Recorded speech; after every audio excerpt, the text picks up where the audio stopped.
For today's vlog, this is again Ate Jersal. Ayan, i-share ko na naman sa inyo ang kaganapan sa amin na mag-amo. Siyempre, ito nga si Lola ay niyakag ko dito sa labas para naman makapaglakad-lakad siya. Dahil ayaw niya naman talaga masyadong magkikilos. At ito na sabi ko mag-exercise, wala. Tinitingnan niya lang talaga ako anong ginagawa ko. Ako naman, kinakailangan ko muna i-straight ng i-straight itong ating katawan dahil mamaya mapapasabak na naman tayo sa maramihang trabaho. Dahil Passover ngayon, kinakailangan kong maglinis ng buong kabahayan. Once in a year naman lang yung ginagawa namin. Dito nga pala sa bahay ng aking employer, talagang napakaganda ng pwesto. Alam niyo kung bakit? Dahil nasarapan lang namin itong park. Hindi ko na kailangan pumunta ng gym kahit mga mano-mano to at hindi electric. Aba ay napakalaking kaluwagan na to sa akin kasi hindi ko na kailangan pumunta kung saan-saan para lang mag-exercise. Maayos naman 'tong park na 'to at malimit dito ay walang tao at karamihan din ay dito talaga nag-e-exercise. So ayun na nga, ano pa nga bang ginagawa ko kundi i-flat 'tong aking likod para naman ma-flat siya kasi lahat ng taba ko nandiya-diyan na nga. Lahat ng tumutubong taba sa akin ay tumutubo, mali, tse, ayun, yung lahat ng aking mga taba sa likod ko pumupunta. Ayaw ba sa legs man lang pumunta, ang litlit ng legs ko, ang likod ko naman ang taba-taba. So kaya yan ang pino-focus ko.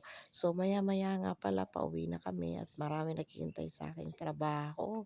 Kinakailangan ko munang linisan or magsimula na ng paglilinis. Kinakailangan ko munang simulan yung aming mga kusina, yung aming mga cabinet na malinisan ko yun para bago dumating yung pizza ay maayos na talaga siya or pass over.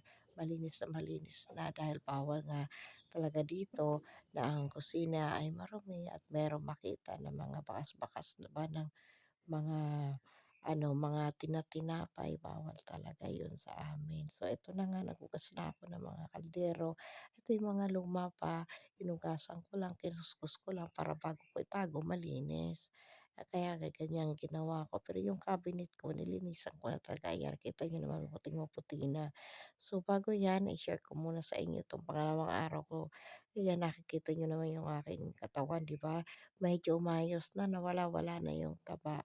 Malaki na yung binawas kong timbang, 4 na kilo na. So, bago tayo maghugas ng plato, kinakailangan muna natin to ipakita sa inyo itong nangyari ay kaganapan sa aking katawan, di ba? Medyo gumanda-ganda na siya.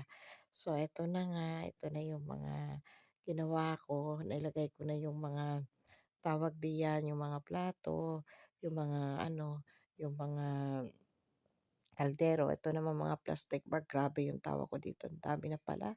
Diyos ko, naipon. Wala ba naman ng isang taon na ang dami ko naipon na plastic bag. Oh my God.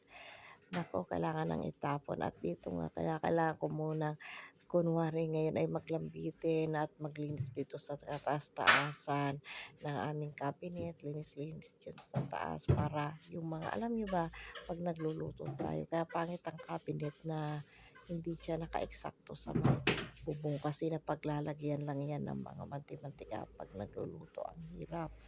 Tulad nito, kailangan ko siyang linisin sa taas kasi may mga manti-mantika sa taas. Medyo malagkit na yan.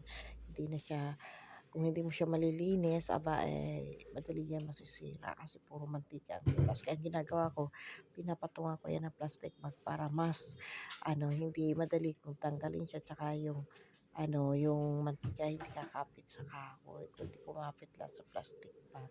Kaya madali ko lang siyang tanggalin, tapos konting punas-punas lang, ganun. So, hindi ako nahihirapan nung dumating kasi ako dito, mag-6 years na ako. Ang dami talaga, ang hirap, talagang nahihirapan akong magtanggal ba, mag-alis ng mga mati-mantika. Ngayon naman, wala nang mati-mantika masyado, kaya medyo mabilis-bilis na sa akin ang trabaho. So, yun na nga guys. Good day everyone. Salamat sa inyong panonood. Salamat and good night po.